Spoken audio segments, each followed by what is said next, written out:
सभी को जय मसीह की। जैसा कि आपने देखा, हम पिछले वीडियो में लूका अध्याय 13-14 का अध्ययन किया था।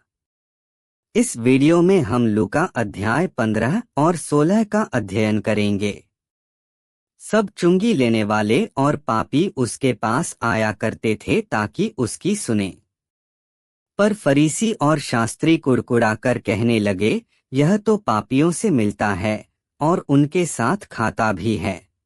तब उसने उनसे यह दृष्टांत कहा, तुम में से कौन है जिसकी 100 भेड़ें हों और उनमें से एक खो जाए तो 99 को जंगल में छोड़कर उस खोई हुई को जब तक मिल न जाए खोजता न रहे, और जब मिल जाती है तब वह बड़े आनंद से उसे कंधे पर उठा लेता है और घर में आकर मित्रों और पड़ोसियों को इकट्ठा करके कहता है, मेरे साथ आनंद करो, क्योंकि मेरी खोई हुई भेड़ मिल गई है।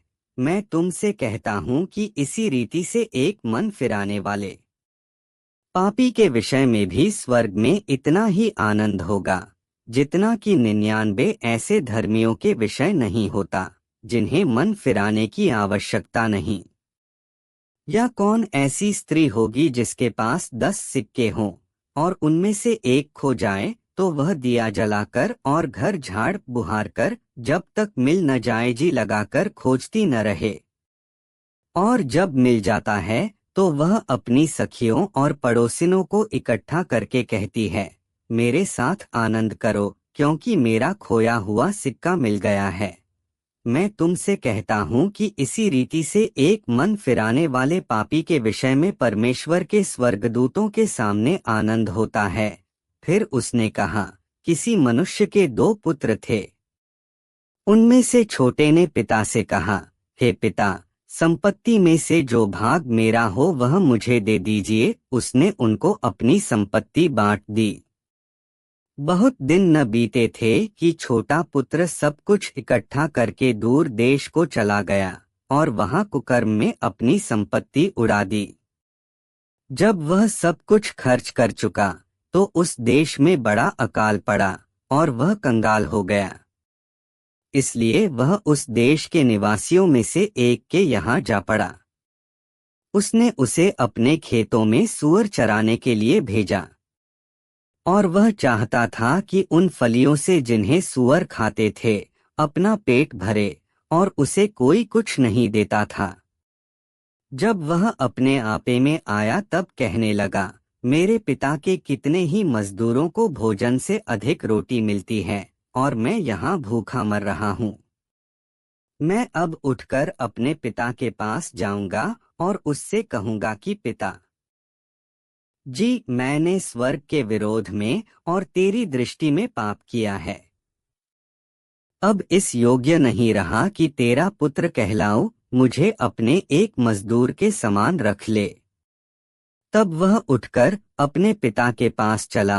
वह अभी दूर ही था कि उसके पिता ने उसे देखकर तरस खाया और दौड़कर उसे गले लगाया और बहुत चूमा। पुत्र ने उससे कहा, पिताजी, मैंने स्वर्ग के विरोध में और तेरी दृष्टि में पाप किया है और अब इस योग्य नहीं रहा कि तेरा पुत्र कहलाऊं। परंतु पिता ने अपने दासों से कहा, झट अच्छे से अच्छा वस्त्र निकालकर उसे पहनाओ और उसके हाथ में अंगूठी और पांवों में जूतियां पहनाओ, और पला हुआ पशु लाकर मारो ताकि हम खाएं और आनंद मनाएं। क्योंकि मेरा यह पुत्र मर गया था, फिर जी गया है, खो गया था, अब मिल गया है। और वे आनंद करने लगे। परंतु उसका जेठा पुत्र खेत में था। जब वह आते हुए घर के निकट पहुंचा तो उसने गाने बजाने और नाचने का शब्द सुना। उसने एक दास को बुलाकर पूछा, यह क्या हो रहा है? उसने उससे कहा, तेरा भाई आया है और तेरे पिता ने पला हुआ पशु कटवाया है, इसलिए कि उसे भला चंगा पाया है। यह सुनकर वह क्रोध से भर गया और भीतर जाना न चाहा, परंतु उसका पिता बाहर आकर उसे मनाने लगा। उसने पिता को उत्तर दिया, देख, मैं इतने वर्ष से तेरी सेवा कर रहा हूँ और कभी भी तेरी आज्ञा नहीं टाली, तो भी तूने मुझे कभी एक बकरी का बच्चा भी न दिया कि मैं अपने मित्रों के साथ आनंद करता। परंतु जब तेरा यह पुत्र, जिसने तेरी संपत्ति वेश्याओं में उड़ा दी है, आया, तो उसके लिए तूने पला हुआ पशु कटवाया। उसने उससे कहा, पुत्र, तू सर्वदा मेरे साथ है, और जो कुछ मेरा है वह सब तेरा ही है। परंतु अब आनंद करना और मगन होना चाहिए, क्योंकि यह तेरा भाई मर गया था, फिर जी गया है, खो गया था, अब मिल गया है। फिर उसने चेलों से भी कहा, किसी धनवान का एक भंडारी था, और लोगों ने उसके सामने उस पर यह दोष लगाया कि वह तेरी सारी संपत्ति उड़ाए देता है। अत उसने उसे बुलाकर कहा, यह क्या है जो मैं तेरे विषय में सुन रहा हूँ? अपने भंडारीपन का लेखा दे, क्योंकि तू आगे को भंडारी नहीं रह सकता। तब भंडारी सोचने लगा, अब मैं क्या करूं? क्योंकि मेरा स्वामी अब भंडारी का काम मुझसे छीन रहा है। मिट्टी तो मुझसे खोदी नहीं जाती, और भीख मांगने में मुझे लज्जा आती है। मैं समझ गया कि क्या करूंगा, ताकि जब मैं भंडारी के काम से छुड़ाया जाऊं तो लोग मुझे अपने घरों में ले लें। तब उसने अपने स्वामी के देनदारों को एक एक करके बुलाया और पहले से पूछा, तुझ पर मेरे स्वामी का कितना कर्ज है? उसने कहा, 100 मन तेल। तब उसने उससे कहा, अपना खाता बही ले और बैठकर तुरंत 50 लिख दे। फिर उसने दूसरे से पूछा, तुझ पर कितना कर्ज है? उसने कहा, 100 मन गेहूं। तब उसने उससे कहा, अपना खाता बही लेकर 80 लिख दे। स्वामी ने उस अधर्मी भंडारी को सराहा कि उसने चतुराई से काम किया है, क्योंकि इस संसार के लोग अपने समय के लोगों के साथ रीति व्यवहारों में ज्योति के लोगों से अधिक चतुर हैं।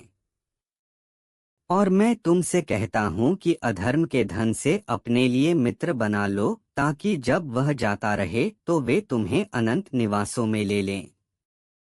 जो थोड़े से थोड़े में सच्चा है वह बहुत में भी सच्चा है, और जो थोड़े से थोड़े में अधर्मी है वह बहुत में भी अधर्मी है। इसलिए जब तुम अधर्म के धन में सच्चे न ठहरे तो सच्चा धन तुम्हें कौन सौंपेगा? और यदि तुम पराये धन में सच्चे न ठहरे तो जो तुम्हारा है उसे तुम्हें कौन देगा? कोई दास दो स्वामियों की सेवा नहीं कर सकता, क्योंकि वह तो एक से बैर और दूसरे से प्रेम रखेगा, या एक से मिला रहेगा और दूसरे को तुच्छ जानेगा। तुम परमेश्वर और धन दोनों की सेवा नहीं कर सकते। फरीसी जो लोभी थे, ये सब बातें सुनकर उसे ठट्ठों में उड़ाने लगे। उसने उनसे कहा, तुम तो मनुष्यों के सामने अपने आप को धर्मी ठहराते हो, परंतु परमेश्वर तुम्हारे मन को जानता है, क्योंकि जो वस्तु मनुष्यों की दृष्टि में महान है वह परमेश्वर के निकट घृणित है। व्यवस्था और भविष्यद्वक्ता यूहन्ना तक रहे, उस समय से परमेश्वर के राज्य का सुसमाचार सुनाया जा रहा है, और हर कोई उसमें प्रबलता से प्रवेश करता है। आकाश और पृथ्वी का टल जाना व्यवस्था के एक बिंदु के मिट जाने से सहज है। जो कोई अपनी पत्नी को त्याग कर दूसरी से विवाह करता है वह व्यभिचार करता है, और जो कोई ऐसी त्यागी हुई स्त्री से विवाह करता है वह भी व्यभिचार करता है। एक धनवान मनुष्य था जो बैंजनी कपड़े और मलमल पहनता और प्रतिदिन सुख विलास और धूम धाम के साथ रहता था। लाजर नाम का एक कंगाल घावों से भरा हुआ उसकी डेवढ़ी पर छोड़ दिया जाता था, और वह चाहता था कि धनवान की मेज पर की जूठन से अपना पेट भरे, यहाँ तक कि कुत्ते भी आकर उसके घावों को चाटते थे। ऐसा हुआ कि वह कंगाल मर गया, और स्वर्गदूतों ने उसे लेकर अब्राहम की गोद में पहुंचाया। वह धनवान भी मरा और गाड़ा गया, और अधोलोक में उसने पीड़ा में पड़े हुए अपनी आंखें उठाईं और दूर से अब्राहम की गोद में लाजर को देखा। तब उसने पुकार कर कहा, हे पिता अब्राहम, मुझ पर दया करके लाजर को भेज दे, ताकि वह अपनी उंगली का सिरा पानी में भिगोकर मेरी जीभ को ठंडी करे, क्योंकि मैं इस ज्वाला में तड़प रहा हूँ। परंतु अब्राहम ने कहा, हे पुत्र, स्मरण कर कि तू अपने जीवन में अच्छी वस्तुएं ले चुका है, और वैसे ही लाजर बुरी वस्तुएं, परंतु अब वह यहाँ शांति पा रहा है और तू तड़प रहा है।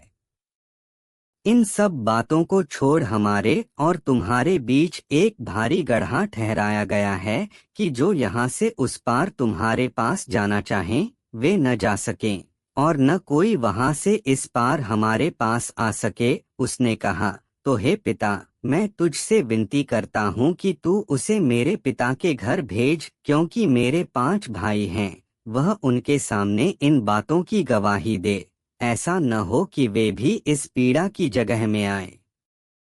अब्राहम ने उससे कहा, उनके पास तो मूसा और भविष्यद्वक्ताओं की पुस्तकें हैं, वे उनकी सुने। उसने कहा, नहीं हे पिता अब्राहम, पर यदि कोई मरे हुओं में से उनके पास जाए तो वे मन फिराएंगे। उसने उससे कहा, जब वे मूसा और भविष्यद्वक्ताओं की नहीं सुनते, तो यदि मरे हुओं में से कोई जी भी उठे तो भी उसकी नहीं मानेंगे। आमीन। अगर वीडियो पसंद आए तो हम वीडियो को लाइक करें। आगे का वीडियो देखने के लिए हमारे चैनल को सब्सक्राइब करें और हमें ज़्यादा से ज़्यादा सपोर्ट करें, ताकि नए नए वीडियो आप तक पहुंचता रहे। धन्यवाद।